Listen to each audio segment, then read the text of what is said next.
Welcome back to Star Ocean Sessions, where I'm playing through and creating loads of content on all of the games in the series. Next up we have Star Ocean 2. This review is based on the PS1 version, Star Ocean: The Second Story. If I could sum up this game in a single statement, it would be something like this: Star Ocean 1, but with a little bit more shine. At times, the second story seems like a copy and paste of the First Departure remake in terms of its combat, upgrade mechanics, and presentation. It is very much a similar experience, but set in a new world with a new cast of characters. But the question is Star Ocean 2 a better game than the first? Yeah, I liked it more. Before we get into it, it would help me out a lot to hit that like button, and if you're a Star Ocean fan or a fan of JRPGs in general, feel free to sub for more content coming soon. Alright, let's get into it. Star Ocean's second story takes place 20 years after the first title. This time around, we have two main protagonists that can be selected at the start of the game. First is Rena, a young girl living on the planet of Expel. Then there's Claude, an Earthling who is accidentally teleported to Rena's planet. The two soon set out to investigate a meteorite that has crashed down on the planet, causing monsters to appear and other natural disasters to occur. Now, regardless of which character you choose, the main narrative will be the same, but there are certain events that will only be revealed for a specific character, and this is great for replayability. What first seems like a regular adventure shifts into another gear at the end of Disc 1 when the sci-fi elements really come out to play. This was a really fun story and is one of Star Ocean 2's strongest points. Something that made it even more enjoyable than the first is that there is no longer an excessive amount of forced backtracking, except after boss fights in dungeons. Seriously, you can spend hours fighting through bazillions of random encounters trying to navigate through highly confusing dungeon layouts. Thing is, when you finally reach and then beat the boss, you will need to find your way out again. Double the fights, double the confusion, double the frustration. I never wanted a damn escape rope so much in my life. Something else not so great is the translation. Translation errors plague the game, with many pieces of dialogue making little to no sense. They couldn't even get leveling up right. If Claude gains a level, the game will say Claude increased. Increased what? And then there's lines like this: welcome, none of the items available are unavailable. None of the items available are unavailable. Really?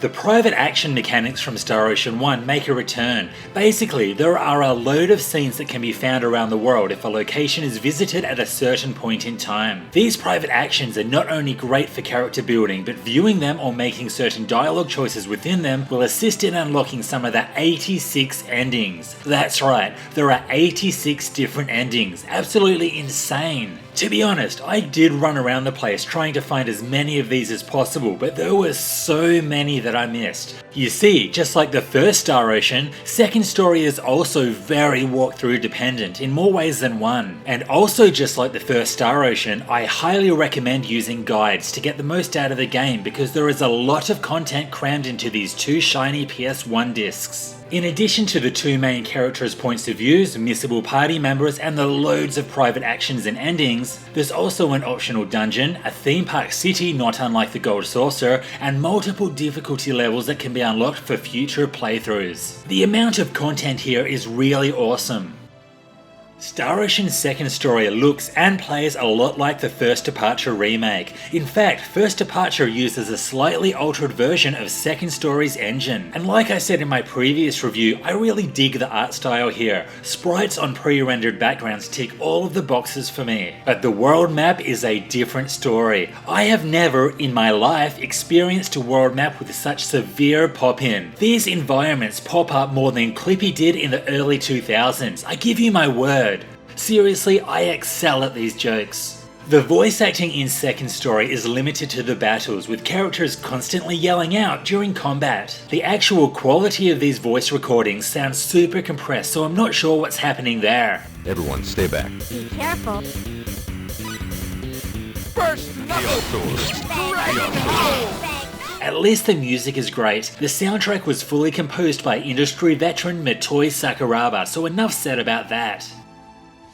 So, up to this point, Star Ocean's second story fares pretty well, but everything changes when it comes to the combat system. Believe me, I tried so hard to find some light here, but I just could not do it. It is absolutely horrendous. The core system is exactly the same as First Departure, but its failing seems so much more apparent. Basically, you run around with one controlled character who can attack or use killer moves or spells. I swear, my character spent more time running around like a headless chook than actually performing the action that I commanded them to do. Then there's the flying enemies. Boy oh boy, trying to catch them and hit them is not fun. Spellcasting is also worth avoiding. When you or an enemy casts a spell, the entire battle stops so the spell animation can play out. This is really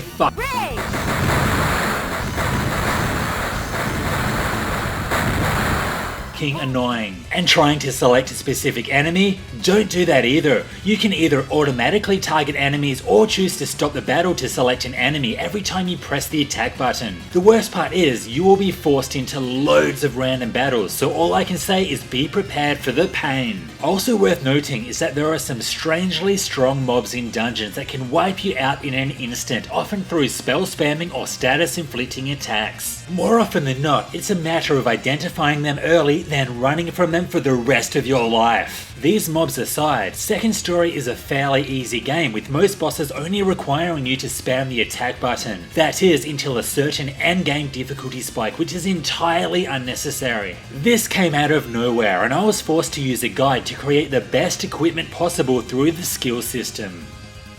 You guessed it, Second Story's skill system works exactly the same as the first, with the exception of a few different skills here and there. You can use SP to teach characters skills, which not only increases stats or improves their capabilities in battle, but also allows them to learn specialties or super specialties needed to create items and equipment. Long story short, this system is pretty decent, but there is no way you're going to work it out without a guide. This is another reason why I highly recommend using one if you want to make the most out of Star Ocean's Second Story.